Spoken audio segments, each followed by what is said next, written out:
Hey, what's going on, everyone? This is Mitch. Good Tuesday morning. Hope you guys are feeling well out there, having yourselves a great start to your day, a great week out there. Hopefully, some of you folks got some days off this week or might just have the whole week off, might be traveling, whatever you may be doing. We got you a big update on the weather this morning about this big Arctic blast, which we know is coming, but the system, this very large, significant, impactful, even dangerous system, continues to make ticks either way. And overnight, we had some ticks east, which, obviously favors more winter weather fans further east. But we're going to talk about that and what it means as of right now.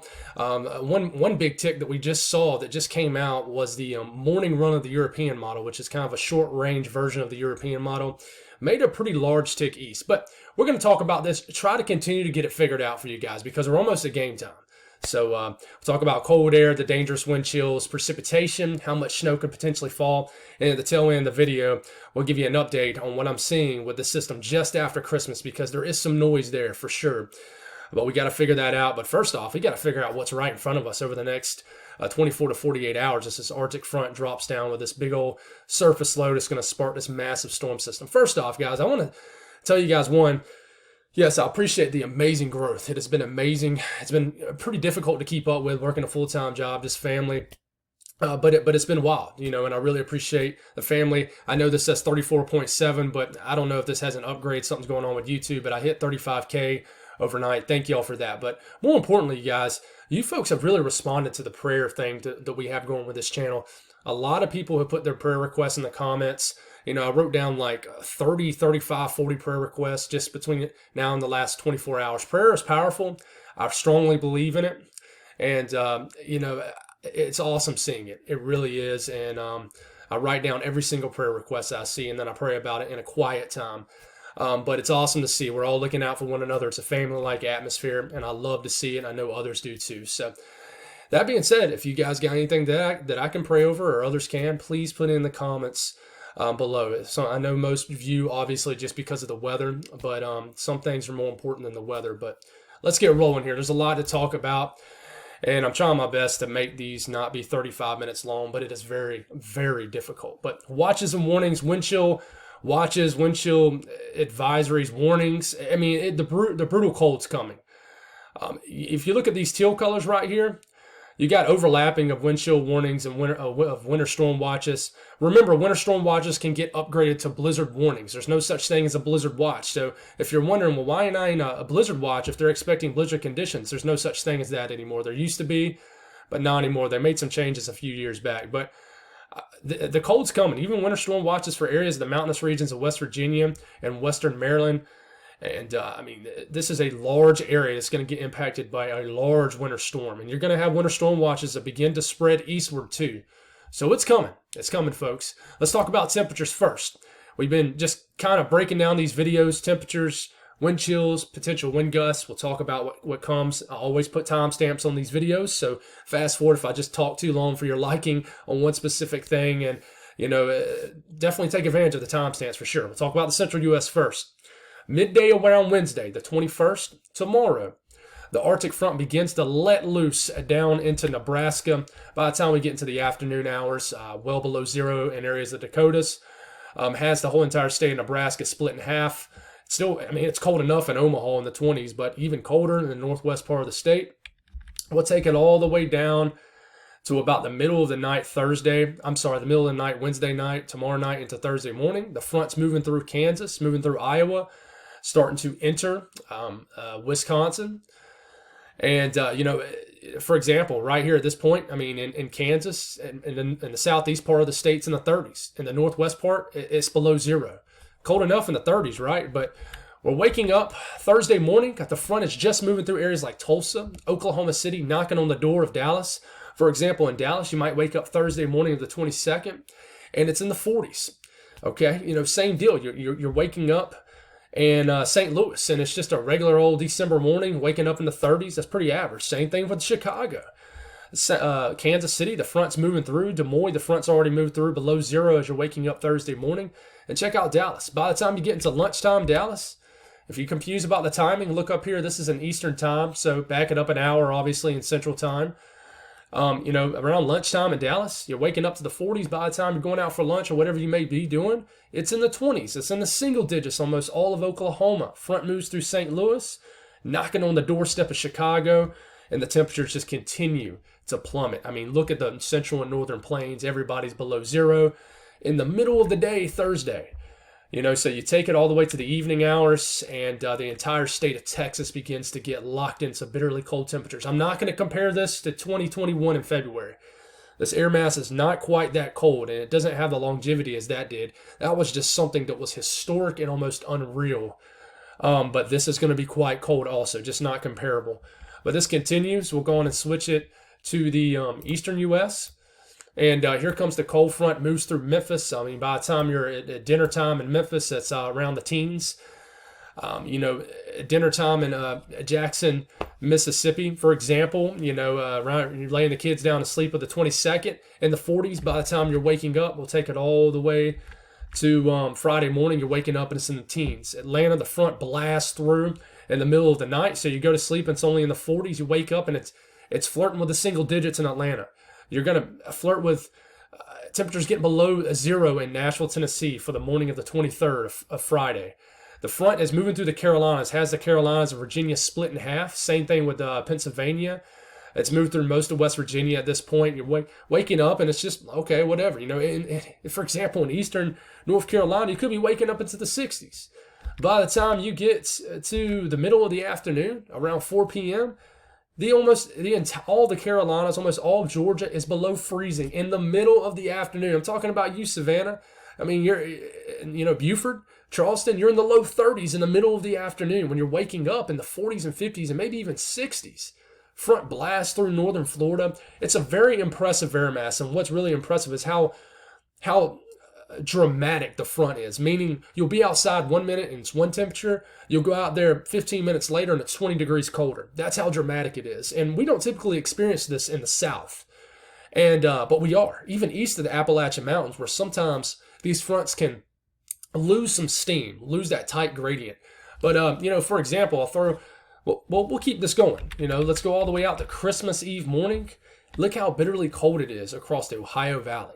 Waking up below zero. Single digits for the Tennessee, the Plateau might get below zero. The Mid-South, single digits. Huntsville, Alabama, single digits. Atlanta, I want to say maybe 8, 9, 10 degrees. Teens for the Carolinas. Teens as far south as I really think areas of the Panhandle of Florida will get into the teens. Single digits and low teens for all the Northeast.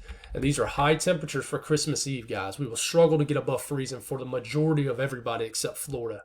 Everybody except Florida, literally. And obviously in the Ohio Valley, single digits for highs. You get into Christmas morning, if you got any outside toys that you bought your kids, it's going to be hard to go outside and play with them, especially for us folks in the South. Well, we're just not used to these kind of temperatures. But I mean, I would assume that below zero is still cold for even you hardy folks of the Ohio Valley and Great Lakes region. But bitterly cold temperatures Christmas morning, and I'd argue that even in the South it could be colder than this. And then we get into Christmas Day, and it just does not rebound much, but it moderates a little bit. But very, very cold temperatures. Then I think this is the coldest day, and then gradually things begin to warm up. But the cold is strong. A lot of times with these Arctic blasts we'll have in the South, we'll have we'll have one day in the 30s, and then temperatures start to get back in the 40s the next day. This will be 3 straight days, 4 straight days for some, 5 maybe for some, in the 30s. So this has some longevity to it. Okay, let's get rolling. Let's look at the wind chills. Wednesday morning, you're already 20, 30 degrees below zero in the Dakotas and Montana, Wyoming. This continues to drop. Let's take it all the way. Let's go on and look, you can obviously see where the front is, right? Let's take it all the way to Thursday morning. You're waking up with wind chills 50 degrees below zero in areas of the western Dakotas, eastern Wyoming, Montana. You're waking up to a below zero wind chill in Oklahoma City, and this is just the beginning. Not much of a wind chill in Dallas, but by the time you're getting into the middle of the afternoon, your wind chill is 5 degrees in the Dallas-Fort Worth area, and negative 20 in Kansas City. It's knocking on the doorstep of Chicago and St. Louis, Springfield, Illinois, Des Moines. You're a negative 25, 30-degree wind chill.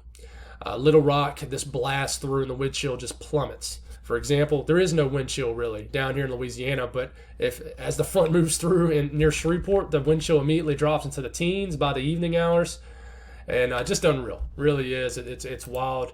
We switch it to the eastern U.S. as this continues to move forward.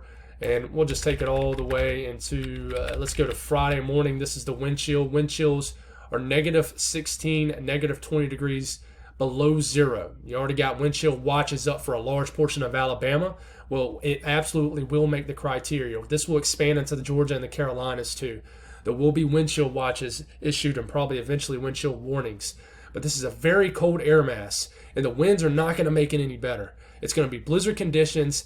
It's going to cut like a knife all the way to the panhandle of Florida. And we'll go all the way to the middle of the day. This is, 3 o'clock in the afternoon. The wind chill is 11 degrees in Columbia, 5 in Charlotte, single digits in Raleigh, single digits for most of Atlanta, Alabama, Mississippi, and just the middle of the day, of the 23rd. Look at these wind chills in the Ohio Valley. Just very, very cold. And this makes it all the way to the northeast, and I mean, it's just a 4-degree wind chill in Columbia.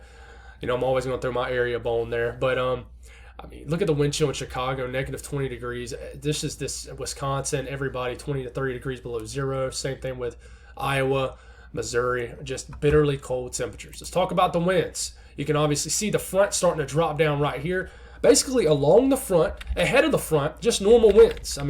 5, 10, 15 mile per hour wind gusts, not a big deal. As soon as the front goes through, and this is why I tell you, you will physically feel this front move through. Because one, the winds are going to be insane along the front.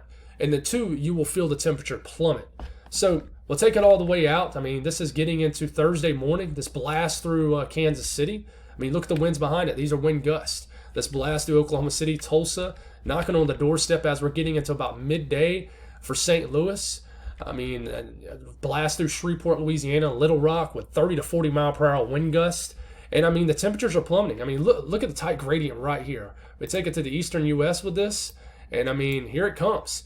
It's wanting to show a little gradient right here where 40 to 50 mile per hour wind gusts start moving through western Tennessee and Kentucky as we're getting into the late afternoon hours of Thursday. This continues. Look at the winds behind it. And then, even in the Carolinas, 40, 50 mile per hour wind gusts associated with this front.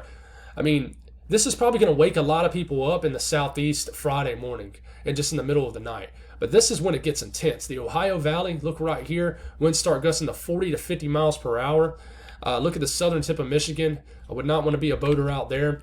But as we get, first off, I want to mention the Northeast, 40 to 50 to 60 mile per hour wind gusts in southern New England just before the Arctic front moves through, with just pieces of energy that continue to slam this area.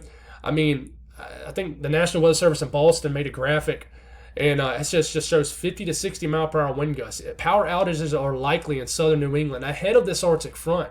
This isn't even associated with this front. And this is going to crank up as early as Thursday evening all the way throughout the overnight hours. You're waking up to intense winds Friday morning. But this is when it gets intense for the Ohio Valley. Friday morning into Friday afternoon. You got 50 to 60 mile per hour wind gusts. Ohio, Indiana, Illinois. It's very windy in Wisconsin. If it's snowing, it's going to be blizzard-like conditions in these areas. And, Lake Erie, hurricane force winds, just insane winds. And finally, things begin to chill out.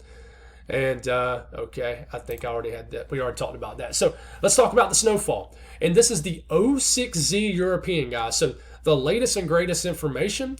And I want to just talk about some changes here.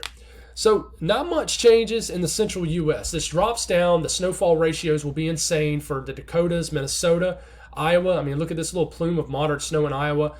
It's going to be snowing at a moderate pace and bitterly cold temperatures. Snow's not going to go anywhere. But you guys have seen this up here. It's not super rare or anything like that. But this drops down. We'll stop it for Thursday morning. Snowing in Kansas City. Starting to get close to Chicago. Snowing in Omaha. Des Moines, it's snowing. Basically these bluer colors are more of just a moderate snow. And then low pressure really begins to strengthen by the time we get into midday Thursday. Snowing pretty good in Kansas City. Snow starting to sneak into northwest Arkansas. I think there will be some snow flying around in Tulsa, maybe Oklahoma City. Maybe some flurries make it to Amarillo. You stop this. This is for the evening. This is around 6 p.m. Central Time for Thursday. The entire state of Illinois has switched to moderate snow, and it's snowing in very, very, very cold temperatures. Nothing. You're not going to have an issue with anything not sticking. That's why for anybody who's upset that it's going to rain first, a lot of times with these powerful systems, it rains first. So I wouldn't be too upset, because when these temperatures, when the front moves through with this moisture, they are going to plummet, and nothing is going to have a hard time accumulating. Nothing. Even if it snows in the south. We'll stop it right here. We're going to switch to this, move it a little bit forward. It might rain for a brief period in Memphis, but by the time you're in the evening hours, I mean, it snow's flying around as far south as Memphis. Based off this model, and I say based off this model, but my own thinking is I think most of the state of Tennessee will at least see snow flying around. This has rain changing the snow for Little Rock. I mean, and look at St. Louis. It's snowing pretty good. A Thursday evening up to Chicago, the snow starts to pick up. And guys, I'm telling you, it's accumulating pretty quickly, even if it's just a light to moderate snow. Western Kentucky, it's snowing in all of Illinois. We're getting into about 9 p.m. at this point, Thursday night. And basically the entire state of Tennessee and Kentucky are cut in half. One side, the front hasn't moved through and it's just raining. The other side, it's snowing. The latest Euro, it ticks this. Watch this. I'm going to go to the same time frame. Watch this low pressure. So I'm going to go back to this, right? See how the low pressure's right here? Now watch this. Latest run. Notice how it ticks a little bit east. Each little tick east brings a more prolonged period of snow further east. And it begins, if it keeps ticking east, it'll start gradually taking some of these Midwest areas out of the picture. Not completely, but somewhat. But we'll watch this. But it has rain changing to snow in Nashville. Same thing for the northern towns and cities in Mississippi. You keep this going. And listen, if the Euro is right, the latest one, which is the king of all models, especially when it comes to winter weather, on average, it's historically the best model. This is the middle of the night. Literally midnight. This is a timestamp at midnight. Low pressure riding through northwest Ohio. Yes, it's raining, but it will switch to snow. But look at this. You got some heavier snow showing up in Tennessee from this latest model. Kentucky, all of Indiana, heavy snow. Indianapolis, Michigan, getting a lot of snow all the way up to the eastern UP of Michigan. You keep this going, low pressure begins to spin up north. But then a secondary low pressure begins to develop right here and enhances the moisture in the Appalachian Mountains. We got to watch this. This is for Friday morning. It's snowing maybe as far south as the far northern counties and higher elevations of North Georgia. Snowing on all the mountains of Tennessee and North Carolina. How brief will it be?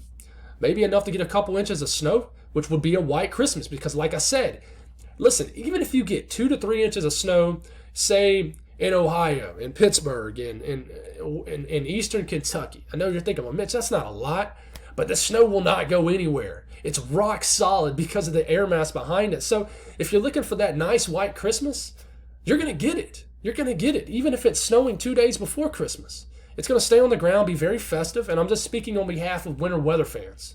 So you keep this going. And one thing we watch, Arctic boundaries right here. Look at this low pressure popping off right here.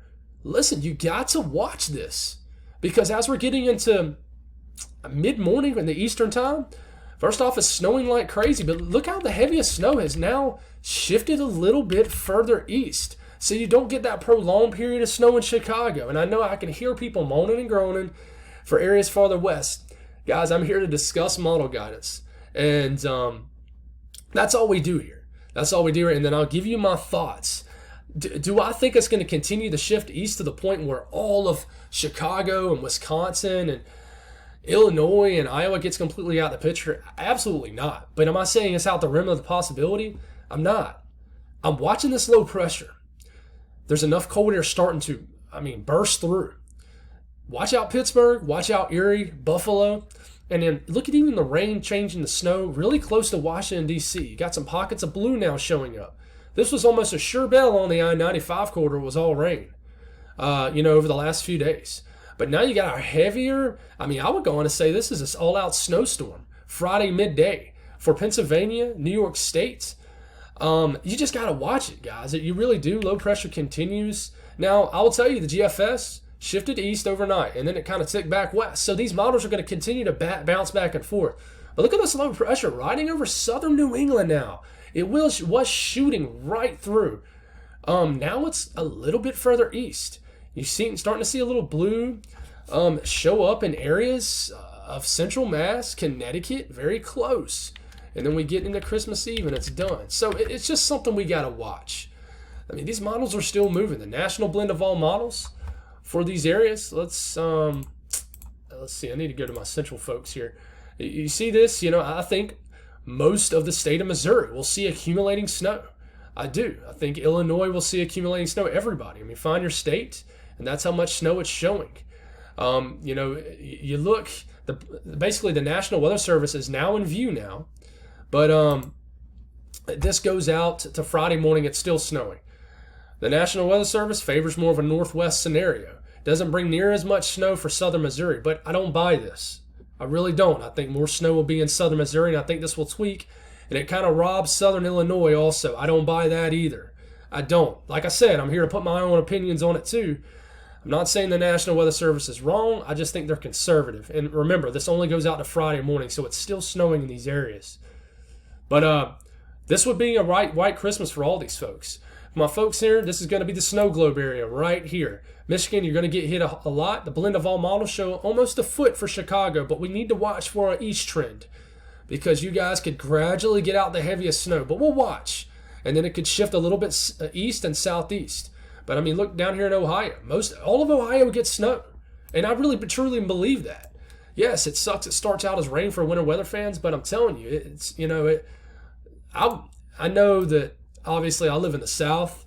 An inch of snow, if I got an inch of snow 2 days before Christmas, I would be through the roof. I would be on my roof. I would be so happy. But I know it's a little bit of a different criteria up for you folks in the North. I get it.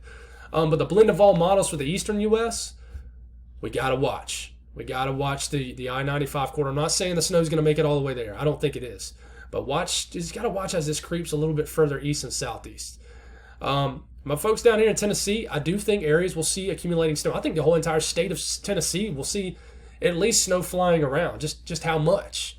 How much, right? Once you get into Kentucky, I have pretty high confidence that most of Kentucky will see snow on the ground. How much? The further north you get, the higher the snowfall is, the higher the snow totals. Cleveland, I think you can get a half a foot of snow. Erie, same. Detroit, same. I'm just kind of throwing a number out there. I think a half a foot or higher is possible. Indianapolis, same thing, half a foot or higher. I really think it's possible. West Virginia, I think most of the state will see snow, especially if we keep these easterly trends. Pittsburgh, I think you will get a nice accumulating snow. Are you going to get a blockbuster snowstorm? It could make some trends to a better snowstorm, but I'm not saying that that's what you're going to get. But, like I said, St. Louis, Kansas City, I think a good 5 to 6 inch snow is certainly possible. So we keep this rolling, and then we'll wrap this up. It looks like we're a little bit better on time this time. But we're watching the system behind this, right? So this is after Christmas. There's still some cold air lingering around. Lake effect snow bands popping off all the lakes. So we're getting into the evening of Christmas. Another little piece of energy surges down on the latest GFS. This will put even more light snow for the Dakotas, Minneapolis, Minnesota, Iowa, Chicago potentially. Missouri. This moves through. It kind of fizzles out. There's enough cold air lingering around, and then you got some snow showing up for late on the 26th. We're starting to lose our cold air though. This needs to hurry up. You see this little low pressure trying to get going down here? Well, it actually does. But we're into the evening of the 27th, getting all the way to the 28th, and we've lost our cold air. So we finally get our system that we've been chirping at, but it's a little bit too late. And I think this is a possibility, which kind of bums me out. If you want a nice winter storm in the south, you need this to happen quicker and right after Christmas. Literally the 26th to the 27th. Once you get into the 28th, you lose the cold air. The Canadian model would make a lot of people happy. It would make me sad still, but it would make me happy for a lot of folks. Shows a nice piece of energy from the northern stream shooting down, connects with the southern stream. This starts to close off. It brings a nicey snowy event for the evening of the 26th. Snow as far south as northern areas of Mississippi. For Tuesday morning of the 27th, there's enough cold air around. And unfortunately, the low pressure cuts, but it would bring wintry weather for Atlanta, a nice snowstorm, a quick heating snowstorm for Tennessee, and then eventually it cuts and brings a lot of warm air for folks from Charlotte to Columbia to Atlanta to Raleigh, but still delivers a nice event all the way up basically the interior I-95 corridor, but for the interior areas of the mid-Atlantic and Northeast. But I mean, this is believable because you have a lot of energy behind this. But this is what I've been talking about. You know, here comes a big system all of a sudden popping up on the models. If you stop it right here and you look at the model before that, that's what it showed, a little hint at it. But before that, nothing. We have trended to this.